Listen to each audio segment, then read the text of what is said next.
Hey, I'm Riggers. Thanks for dropping in. I hope you're all keeping well. It's boiling hot here. I've not been wearing a shirt around the house, but I'm putting on one specifically just so I can be respectful for you people on YouTube and have some modesty.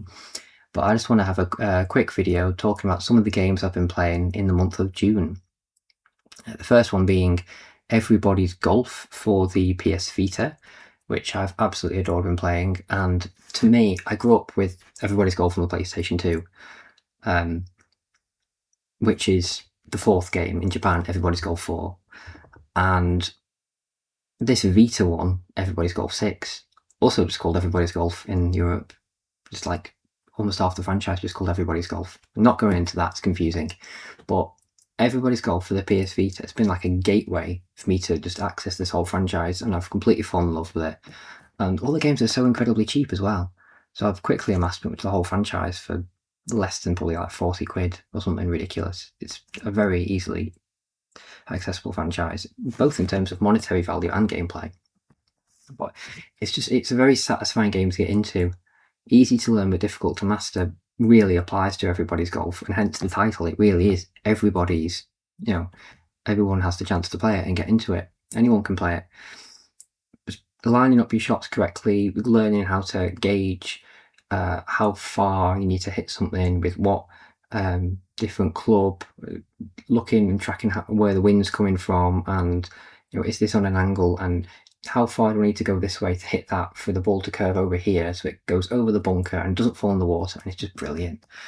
Nailing those birdies or surprise eagles, and the one hole in one I got so far, which I was very, very chuffed at. It's been fantastic. I've really loved Everybody's Golf. It's been wonderful. Predominantly I've played the Vita one, but yeah, I've played quite a few of them and they've been great. I was able to get Everybody's Golf 3. Didn't come out in Europe or in PAL regions, but I was able to get a copy of that, a Japanese complete copy with manual everything, for 51p because I had £3.49 PayPal rewards credits. Look them up if you don't know what they are. And so the item was £2 plus £2 postage, minus the £3.49 in my reward credits. I got it for 51p, including postage. How brilliant is that? And yeah, that runs perfectly, and it's very fun to play as well. And you don't need to understand Japanese because it's such a universal gameplay loop. You don't need to understand Japanese to play Everybody's Golf. Other than that, I've been playing Formula 1 2022. What a brilliant game this has been. I picked it up in 2023, dropped it, picked it up again on and off over the years, and just recently I picked it up again. The first race I finished was the 11th race in the season, and at that point it was the contract renewals. Ferrari dropped me, so then I went to Red Bull out of spite, and I ended up winning the season. We won the Constructors, I won the Driving Championship. It was amazing. I didn't enjoy the Singapore race, that was quite tricky, but I just the pit strategies and going around the track and overtaking and just making sure not to push your car too far, but push it just enough to try and at least get a podium, if not the win. Oh, it was amazing. I think, when I entered the season, I had a string of 5 wins in a row, and it's been a bit of a rocky season. The first half was quite rough. I had 2 wins, and then there was there was one, I can't remember where it was now. Might have been Vegas. Apologies, I'm keeping wiping sweat away. We're in the middle of a heat wave, 30 degrees Celsius. It's boiling. Although, I'll just slide into an anecdote here very quickly. I once had an argument with this deranged person. They said something like, it's 30 degrees, I'm freezing. And I said, oh, well, 30 degrees where I live, that'd be boiling hot. And they said, no, it would be cold. And I said, yes, maybe where you live, but 30 degrees Celsius is very hot. And they said, no, you're wrong. 30 degrees is freezing cold. I'm like, okay. Again, I said in Celsius, you're clearly talking about Fahrenheit. I live in England. And then in all caps, this person replied, I don't care, I'm an American. And I was like, what the fuck? So I just said to them, I was making sort of a light, jovial remark playful sort of little jokey comment. You're saying it's 30 degrees and you're freezing cold, and I was just replying, well, 30 degrees for me would be boiling hot. I did specify in that original comment in Celsius and everything. And then this stupid woman just goes apeshit. So I just, said, like, you're just a complete nasty person. You're screaming at me, and this, just started hurling abuse and weird stuff. And it was just very weird. So I was like, well, clearly you're just not a very nice person. I don't know why, you scream at me in all capitals, and what you being American has to do about anything. But good for you. You're horrible. Have a nice life. And then she had a little tantrum. And then get this, it was, I can't remember what the exact server name was, but it was something along the lines of cozy, wholesome space, basically. It was meant to be like a nice little happy, yeah. Because I offended someone because I measure temperature in Celsius, they had a bitch fit and threw me out the server. Right. I'd love to see what happened if I spoke in all caps lock to someone. I don't care, I'm British. Like, calm down. Nutter. Anyway, Formula 1 2022 is a fantastic game, and Codemasters, I'm really sad with Codemasters how EA sort of, slowly taking away all the franchises. They lost Dirt, and then the World Rally Championship officially licensed game, and you don't have Grid anymore, seemingly. So with no Formula 1 game this year, it just being an expansion pack, I worry that Codemasters is going to get shunted to being a support studio or shut down entirely. I hope that doesn't happen, because I do love the Codemasters games very much. I love Dirt 1, 2, and 3. They were fantastic games. Codemasters has so much history as a company, and even beyond the racing games, way back when. But I personally don't care as much about them. I love all the racing stuff, but it would be very sad if they went. I've tried the first bit of this. I have a really good first impression so far. Really cinematic, really cool. I've only played like 30-40 minutes, so I can't say more than that, but it is good so far. Forza Horizon 6, yes, he's showing it again. So I like the game. I had a strong first impression, hit a slump in the middle, went off the game, but I've come back to it and I've done all the challenges and all the other cool stuff. And yes, I didn't end up doing the stunts and the other crappy things I couldn't be bothered with last time. What are you telling me now, computer? Stupid Windows 10 pop. No, Windows 11 pop-ups. Whatever. Anyway, yeah, I finished the game in the end, got that gold wristband. I still stand by my criticism. There should be more actual races, but for all the other events I did, the drag racing and time attacks, I just went around like a maniac smashing all the billboards. I just had fun with it. It wasn't racing that I wanted to necessarily be doing, but I enjoyed the world space and the cars. And I got all the the treasure cars. So yeah, I certainly put a lot more time into it, and I explored a lot more of what Forza Horizon 6 had to offer. It wasn't exactly how I wanted to be playing the game, but that's just how the game is, seemingly. So there we go. What else have I been playing lately? Well, as of the past few days, I've been playing this Ren Sports. Now, I believe this had quite a bad reputation when it came out. I don't hear anyone talking about it, but I quite like it. When I first played it, it was blindingly difficult. Slash, I wasn't very good. I've come back into it, and it seems to be a lot more balanced now, a lot more refined. It's a lot more polished. There's improvements around the board in regards to AI, handling, physics, all that good stuff. And they've added bits of content here and there. I mean, I was impressed with how the game's overall improved quite a lot since when I first played it around launch.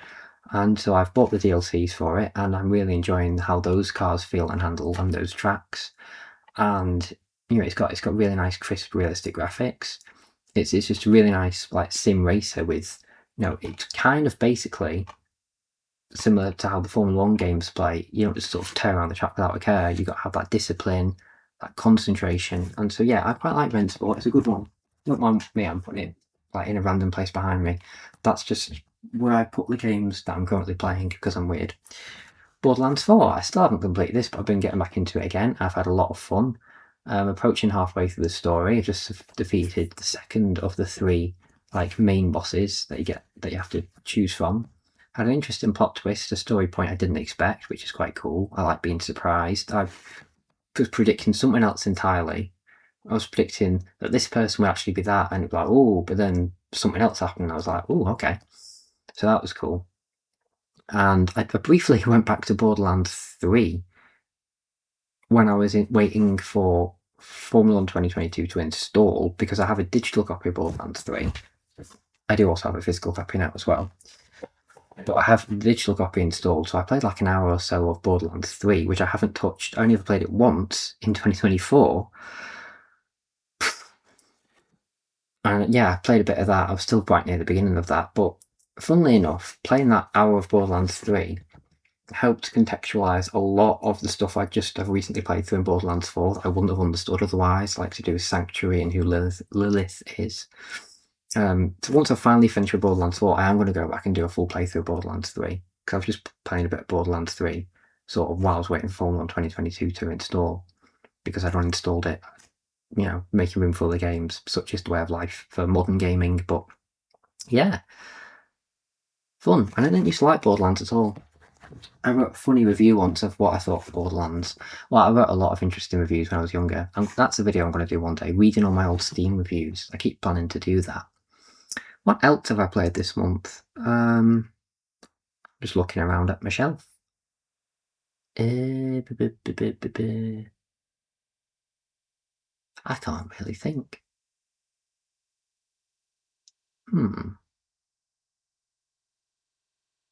Have we covered everything? I can't remember if it was late last month or early this month, but I finished off Hot Wheels Unleashed. I didn't do a video like this last month, so I'll say this anyway. Hot Wheels Unleashed, I finished that off, and that was a really cool racing game. Yeah, I think that would have been last month. Oh well, who cares? I didn't do a video last month. What else have I played? Probably in this month. It really is hard to think off the top of your head, isn't it? Oh, of course. Stupid me.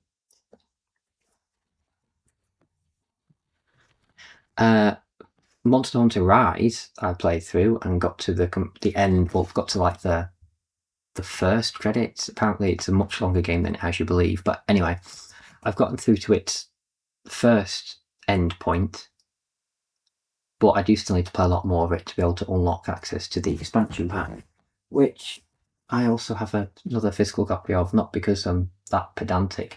I bought, basically, I buy a lot of things that I don't do videos of. So unless you're very observant and noticed in the background all the franchises appearing, over the last few months, after I've paid all the bills and all the food and whatever else, and I've set aside all the money that I need for a month, whatever I've got left over, I buy myself nice things because that's nice to do. So I went through a phase a couple of months in a row of wanting to buy just like complete or near complete franchises in like what single listings, and I looked out not once, not twice, but thrice.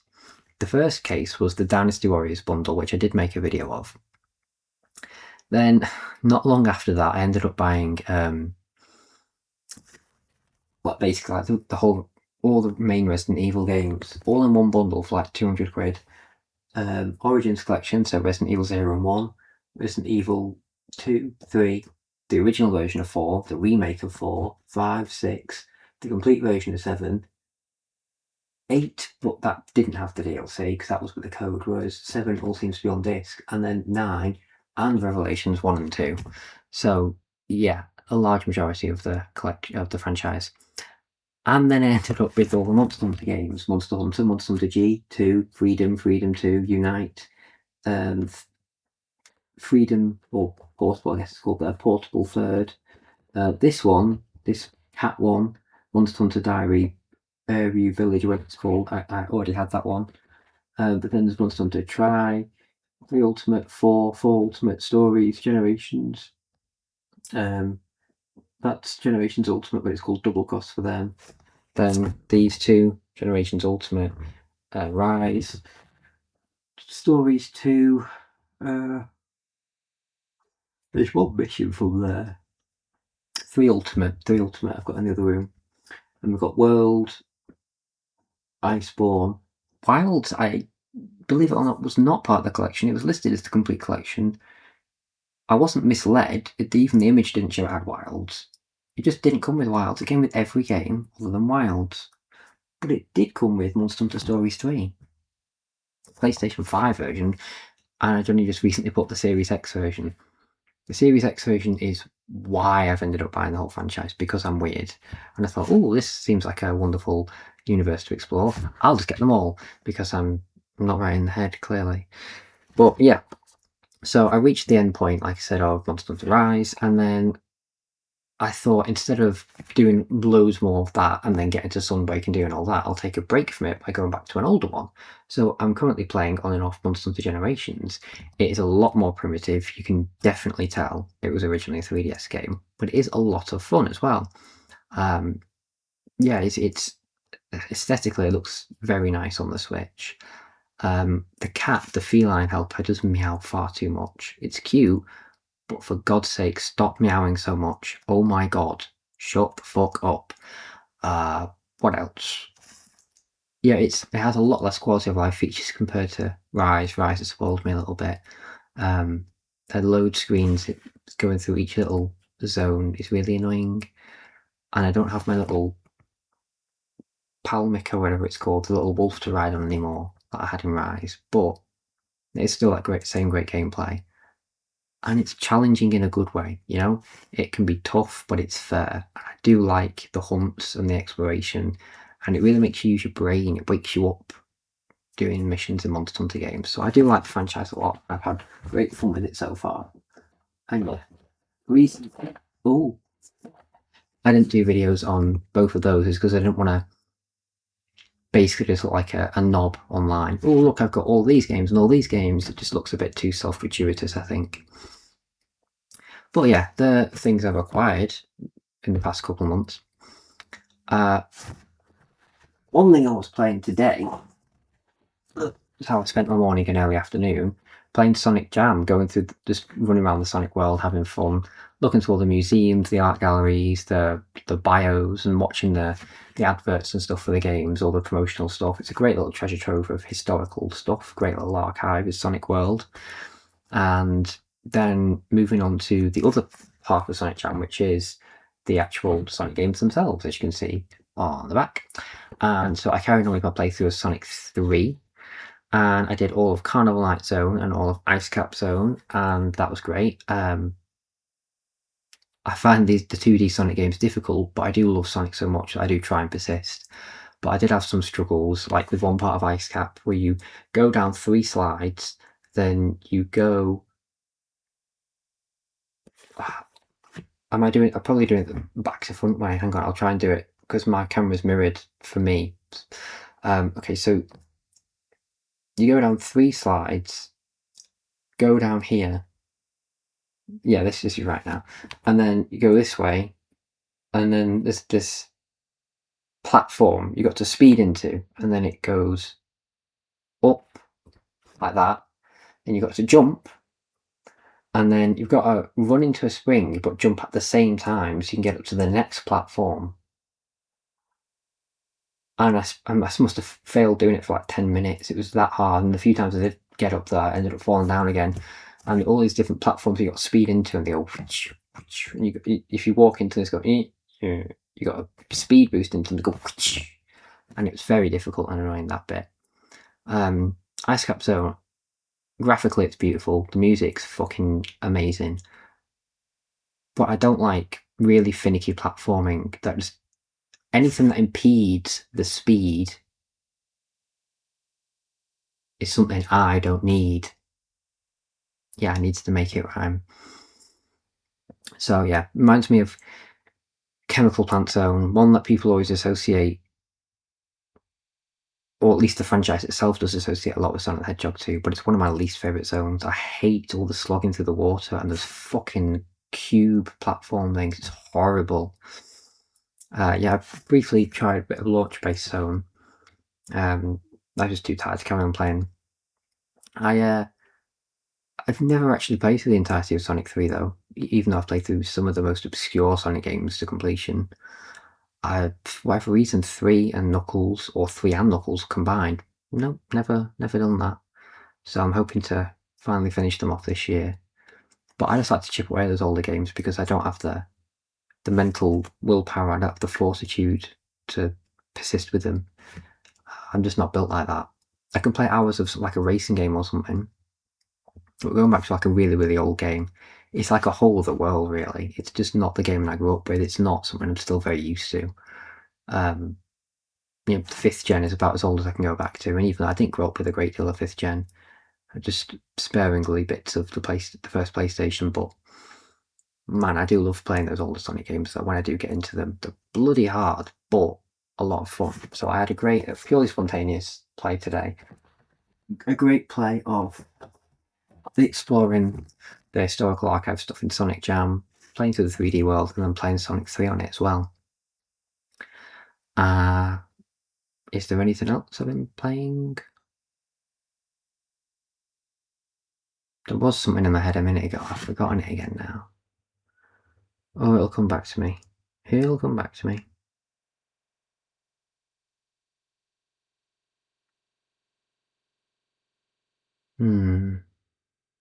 Yes, it's come back to me. Just yesterday, also, when I think it came out on the 25th of June, it's an arcade conversion of the original Tekken. It's part of the Arcade Archive series of releases. I'm not sure who they're developed by. I've never really looked into them before, but there's dozens and dozens of these releases. And they've done a few other Namco games as well, like Rage Racer, Rave Racer. Sorry, did I say Rage Racer? I meant to say Ridge Racer and Rave Racer. They haven't done Rage Racer.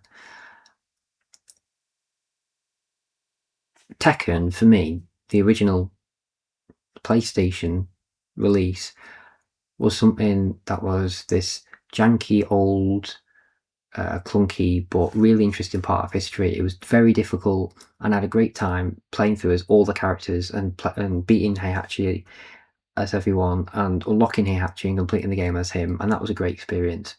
But it was very sluggish. The physics felt a bit floaty, and the frame rate was horrible. Playing the arcade version, everything looks better. It's 60 frames per second. It's beautiful. Everything, the character select screen's even better with animated sprites. And when you boot it up, it has that good morning, which I've never actually experienced. I've seen them on YouTube as good morning voice clips from the announcers, but to actually hear it when I start the game myself is cool. But for me, wow, it's basically like you've remastered the game, essentially, even though this is the original version of the game, the arcade version, compared to the PlayStation version. It's incredible. It's mind-blowing. And they've added new modes as well, like a high score mode, time attack mode, something called caravan mode, where you have 5 minutes to win as many rounds as possible, but each of your opponents, basically you have to win 5 rounds to get past an opponent. It's very unusual, interesting game mode. But adding brand new game modes to a game from like the mid-90s, I mean, that's crazy. Perhaps one of the best £13.99 I've ever spent in the world of gaming. I'm very, very, very happy with that. What a wonderful surprise to come out with, because it's weird. The past 2 times I've gone back to the PlayStation 5 after a hiatus of playing it for a few months. Last time when I got back into it in March, not long after it, Tekken Dark Resurrection came out, and I was like, whoa, that wasn't there the other day, and I bought it straight away for £7.99. And then I've not been on my PlayStation 5 for a couple months again, and then just as soon as I get back into playing on PlayStation 5, oh, the first Tekken's now finally on PlayStation 5. Shall I take another break for a few months and then come back to it and they release Tekken 4 or something? It's quite cool, that. But yeah, I think the only other things I've been playing recently is I finished off Call of Duty 2 Big Red 1. I don't want to talk about that too much. I'm going to do that is going to be its own video alongside Call of Duty Finest Hour. But the Call of Duty 2 Big Red 1 is an absolutely brilliant game. Really, really, really fantastic campaign. I'm still finding my way with Call of Duty Finest Hour. I have played a few hours of it, probably maybe a quarter or a third the way through the campaign. Graphically and I want to say artistically, it's presented really well. It's very different in a good way to the other ones because it's developed by... Who's it developed by, actually? It's developed by a company called Spark. I think this is the only one they developed. But the characters are a lot more animated. It's sort of slightly over-exaggerated style, slightly more cartoonier, but it's still very much Call of Duty. It's just got like this very animated style about it, and all the protagonists, a large majority of the Call of Duties I've played, you have silent protagonists or named protagonists that doesn't really do anything or whatever. Anyway, in this, you're playing as a character, and then you'll be introduced to a new character who you then start playing as, and your previous character now has, has dialogue, and so the characters all sort of work alongside each other, and you sort of get to know everyone, and they're all that sort of developed personalities, and also even when you are playing as a character, it'll pan out and you'll see your character, and there'll be cutscenes of your character interacting with the other soldier, and so it feels a lot more alive in that respect. It's like a silent vessel. That's a big problem Call of Duty has in a lot of those campaigns. You just are nothing. In Call of Duty 2 Big Red 1, there's so many interesting characters, but your character is just the most boring bit of nothing. Doesn't say anything, has no personality. It's not like that in Call of Duty Finest Hour. But yeah, some of the levels I got a bit confused and lost in. I'm not a big fan of the tank levels. They're a bit bullshit, but I don't really like the tank levels in any of the games. Definitely not a fan of doing this so far, though. But the actual basic gameplay is wonderful, and I can't wait to tell you more about what I think about it. Anyway, I think I've made a very, very, very long video now. I'm hoping that covers basically all the main stuff I played this month. There'll inevitably be a few things I've forgotten about. But yeah, that's everything I've played this month, slash probably the tail end, a little bit of May as well.